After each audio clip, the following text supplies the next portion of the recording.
Hey, what's up, y'all? I ain't on the camera, but this your boy Drop with Let's Talk with Drop and Jabbo. Hey, this supposed to be a quick show. It ain't gonna be long at all, but we gonna get into this youth more accomplished pretty thick. Okay, we gonna teach y'all what we got going on, how we plan on doing it, and then we gonna let y'all go. You hear me? So don't go nowhere. Here come the intro video right now. Yeah, they said I should give it up like I just ain't good enough. I wasn't tough enough to make it through the storm, so I tried to feed my fire, doing what I desired. I'll never give it up. I'm nothing like before.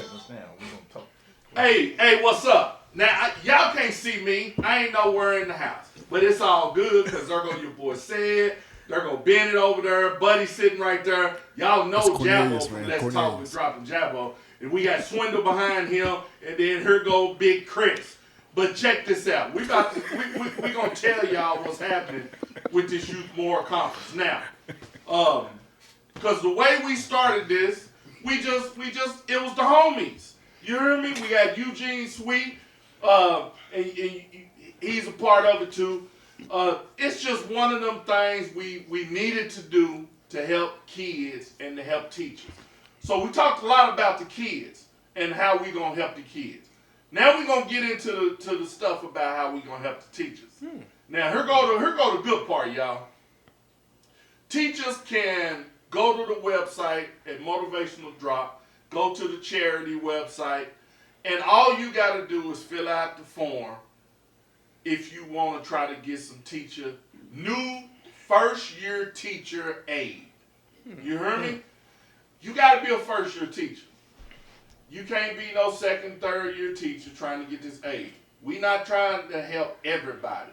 We trying to help the people that we can help, which is first year teachers. We decided as a group that we wanted to make sure that new teachers had a shot. All right. And Ed, the thing about that is, as a first year teacher, you don't have those resources. You don't have all the board, the stuff for the bulletin boards. I remember my first year as a teacher. I went in and I went to go make some copies. I didn't know that as a first year teacher, I had to buy my own paper. I thought the paper that was in the copy machine was for everybody. I only made 20 copies, and a tenured teacher that's probably been teaching for 25 years came in there and got on me and asked me, "Did you put that paper in there?" You using her paper? I was using her paper. I said, "No, ma'am, I'm sorry. I apologize." We became good friends after that because I did have a paper hookup after all. Yeah. And it didn't come from the school district. It came from outside the school district. Right. But I truly understand why we want to help those first year teachers, because they haven't had those years to build up all those resources and to gather all those things that can help them become those great master teachers and professional educators. Yeah. Now, Chris, Yes, sir. we got to go to Chris because he was a school board member. And when it came to teachers, Why? he had to deal with teachers. Why they ain't got no money, Chris? You know what I mean? You said you wanted a short I'm show. going to be honest. You don't want me to cut that one in half. Chris, Sir. woo. And I'm not talking to you as, I'm not going to talk about a school. Okay. Okay? I'm going further than that. Okay. Because my thing is not the school. Me being a part of everything, now I kind of see a lot more. Mm-hmm. It's the state. Okay. I hit it. But what I want to ask you is, how can you try to give teachers more money when y'all don't even have the funds to try to give teachers more money? How do you all do that? I like the y'all. Let me tell you why I like he said And y'all. I'm talking about school board members. No, but I like the y'all because he's saying state. And everybody in this room knows that I ran for the State House of Representatives. I ain't talking about that part. So I say the y'all part. But I get it. I like how he says y'all, because the school board member and then president and all, we have to communicate with our legislators to say, hey, Let me show you how we need the dollar here. Let me show you how you get the dollar really to the classroom. Let me show you. And a great deal of the legislators look at it from this standpoint. Over 56%, almost 60% of the state budget goes to education. In their minds, you got enough. Okay, so to your point, how are we going to bring in more resources if it doesn't exist, if it's pie in the sky? One of the things that I love about minority school districts or the minority schools in a district is when you have creative individuals who are in administration, they know how to take their budgeted monies and put it where it belongs. I don't want to say this and sound negative and say they're getting enough money. They're getting what we can get. Right. So let's figure out where it's supposed to really go. I think getting enough money is really a good thing. I know the narrative is that we don't get enough money, but I think if you looked at the statistics as far as the United States is concerned, right, in the 50 states, Oklahoma may not be the highest, but it's not the lowest when it comes to per student. But when it comes to, let me finish. 49. Let me finish. Hold on.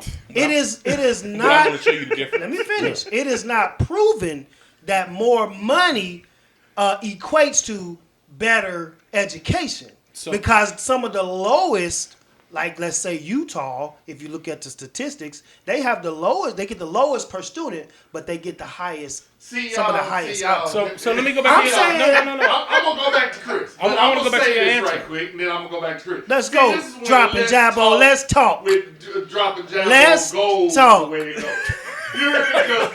You see how he broke that? They got enough. I wish they could see your face right now. No, they ain't got enough. But I ain't just go there with Jabbo. But I understand what he's saying, but I don't. What? But I can explain it. Yeah, we just had the experts say they had enough. No, I'm not. No. I don't. No, I didn't say that. Tell the truth. I said that I don't want to say that they have enough. We get what we get. Now, to the, it's interesting to me how we can take per pupil dollar and say here's the average. Mm-hmm. You know, it's like your GPA. If I got an A in art, but I got a D in algebra, that A's gonna bring the D up. Okay? You got a C. That's it. You've been there before, son. You ain't the only one. Well, you think I got the example? So, but I will say this. But in Oklahoma City public schools, if we're averaging about 4 to, I'm gonna give it a range, 4 to 7K, which is not where we are, per kid. No, I'm gonna be real close. If you had about $4,800 per pupil, okay, then explain to me why in Bixby, or in Sapulpa, that's what I want to know. Why or what's my one right outside of Tulsa? Tulsa Union, Jinx, and then Bartlesville. Oh, Bartlesville, yeah. Explain to me the largest school district in the state. Thank you. Why those kids are averaging $8,500 to $8,900 per pupil? Okay. All right. But you want to say the average, right? So the kid on Northeast 10th Street, it's no equality. It's that's no right. equity. The kid on Northeast 10th Street is not getting the same dollar as the kid in Bartlesville. He's getting 46 cents to that real dollar. So you're saying the average, when you take an average, that doesn't clearly illuminate the what's really happening on the ground in the schools. Not at all. Because you may have a small district that's getting high numbers per student. It's all about the resources.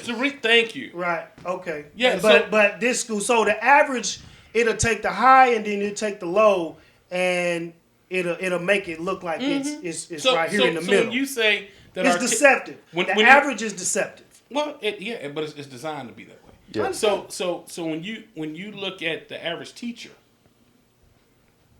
the teacher in OKCPS is not getting paid the same thing the teacher in Edmond Public School is getting paid. No. Just not. Just not. It's not happening.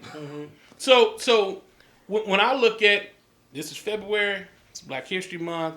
We know it's a big deal in this country about what you can and cannot teach. My problem is strictly this: you're not going to pay me, or we're not paying them what we should. That's Okay. throughout the state. I mean, that's why teachers jump and leave all That's the right. time. I'm going to Texas. I'm going up to Kansas. Kansas playing more than us. Wichita. You are going to go to Wichita to make more money because you what? Go back to what we were talking about, Youth and More Compass. Yes. Because you love to teach. Love to teach. This is what you want to do.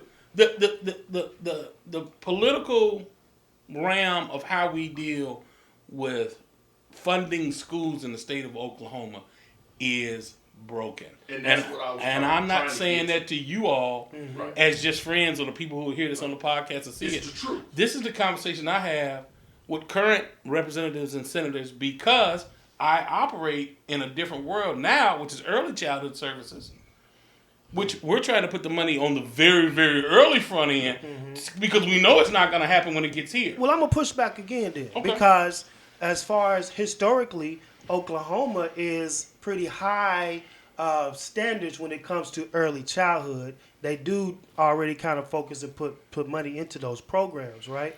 Well, we have Head Start. Historically, yes. We have Head Start, and Okay. there have been some things federally that have worked on the behalf of Oklahoma. But let's be mindful of what we said about in our previous show about parenting and who's there, and if it's grandparents or because what we tend to do in certain communities, more so in the African American community, and Swindle, who has had, we've all had children, but we talked about kind of the single parent split home different. Our kids have a tendency to be at Amy's house until they get 4. I'll go to a or daycare. to a daycare, not an early childhood Learning. learning program. Okay. Let's go. We don't do that. The secondary part that we run into is when you're at a daycare, outside of DHS coming in and saying it's safe, there is no curriculum structure, whatever. And I said this years ago when running for office, I'm not saying test a 3-year-old. What I'm saying is, can we take a moment to recognize, like my son, something's here is different. They learn differently. Or they can't hear. Or they can't see. Well, and I'm going to be honest with you on that part. It takes someone trained to know that. But it's not a requirement in a daycare, so it's There not going to you be go. nobody trained. Well, it's Okay. and it's Can we why get back to the and money? it's about But that. that's why I'm Get going. back to the money. But I'm gonna say this. Because is it? Because Do it's we not need? about Do the we money. need more money or do we need better management? I don't think we need it's more not money, about but the what money they're saying part. with the money is you got money, and what the teachers are saying it ain't enough money, and they saying, well, make it enough. Here's what I'm trying to Come get on, to the do it. point. Here's my point. There's no way you can. For instance, me. I will use me as an example. I have an associate's degree in computer technology. That's associate's degree. There are teachers coming in, leaving college, coming in for the first time, who have a bachelor's degree in education. They make $28,000, $32,000. Okay. But I made $45,000. That's right. Something wrong with that. Ain't no way that I should have been making $45,000 with an associate's degree and a teacher. And you're not teaching. I don't teach nothing. All I do is fix computers. Like in my Bernie Mac voice. That's all I do. Spin records. That's all I do. And the teachers gotta go through all of this nonsense. You're right. Come on, man. And You're I right. understand what you're saying, Javo. But that's across America where we do not value. That's We do my not value point. teachers. And that's why I said it's not a school system thing. It's not. It's a state thing. Why do I put it at the state level? Because you the ones are responsible for taking the federal government money to be able to help those students. You can't pick and choose which students get it. Well, I don't want to give it to them because they don't believe in God. You in the wrong place. Wow, you just said something. You in the wrong place then. just Because said you're going to work with some kids who their parents don't believe in God. You're going to work with kids that are, say that they are bisexual, or they going to be gay, Or they see what? Here's what I failed to always tell people. I did not fight for this country, for the United States of America. I did not fight for it so that we could be a dictator of how somebody gonna worship or how they gonna live their life. I fought for it so that everybody could decide for themselves how they want to do it. Other than that, we might as well be just like the people in Russia, might as well be just like the people in Poland, we might as well be just like them. Because if we don't continue to say it's all about freedom, liberty, and pursuit of happiness. Freedom means I get to worship, get to live. If I don't want to take my kid to a school, guess what? I have the freedom to do homeschool. Right. You don't have that? In Korea, you ain't got that freedom. They're going to school. With freedom comes responsibility. It Now, does. if you have each kid, let's say, It does. theoretically, $10,000 per student. Yeah, talk to me. Now, y'all tell me, is that going to fix the problem? Is that going to fix the educational system? No. Is that how y'all pay teachers? No. That's what I'm And so the first problem is when the average person who doesn't function in this world makes that statement, that barbershop statement. Yeah. Well, we'll just give them 10,000. No.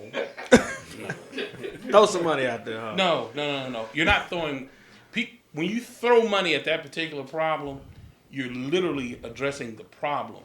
That's not what needs to happen in education. We need to talk about the actual real solution that we can quantify. Okay? Then once we qualify it, then we can quantify it by paying for it. When you look at the design of the public school system, like Oklahoma City Public Schools, depending on what leadership is in place, if you keep moving every principal, and you keep moving every master teacher, and you keep moving every lead teacher, and you keep moving every teacher who's a coach, Or taking out programs, closing neighborhood schools that are effective, that are performing well. Because the history of Oklahoma City Public Schools, I just have to say it out loud, has done that.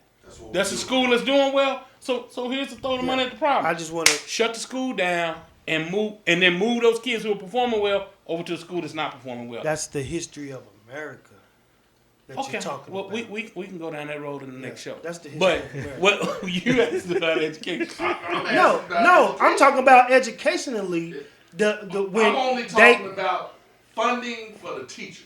No problem. I just had a smooth kind of a but the truth, you know what I'm saying? The truth There's a history little of add in America. there that what you're speaking about for the audience is a dynamic that has happened historically in America, where you get some of America's top African American educators, and they get funneled through the school system to other schools outside of their demographic, and those schools that we talking about, the what you want to call it, what's the name for the minority schools, or what do you want to call it? So the minority schools lose the great master teachers, and they funnel out to other places. That's something that has been going on. I But get go what ahead. you're saying, that it's a loss.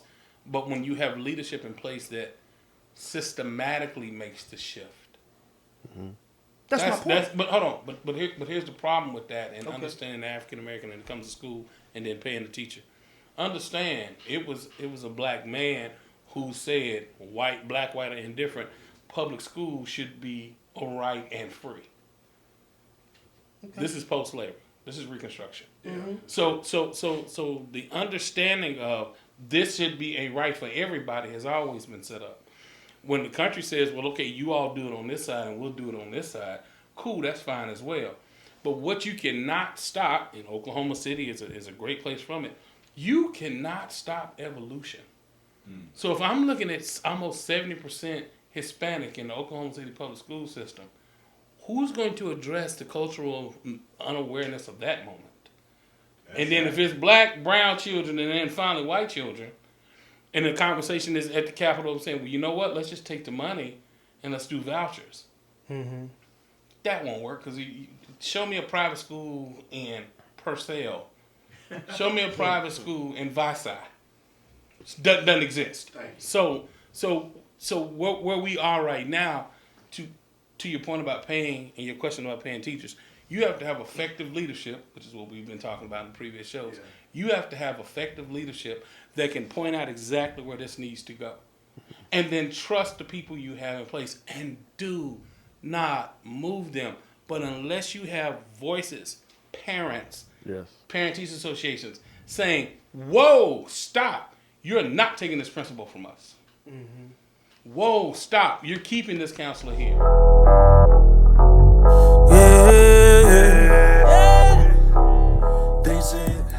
That is it for this episode. Hey, we hope you enjoyed it and got something out of it. If you did, please do us a favor and hit the like button and share with somebody else. And if you want notifications when our episodes or monthly live podcasts publish, then you gotta go to the website. Subscribe. Do that now so that nothing gets missed by accident.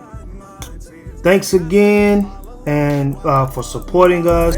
I'm as tough as you made me, but you never break me. No, you never break me. They said I should give it up.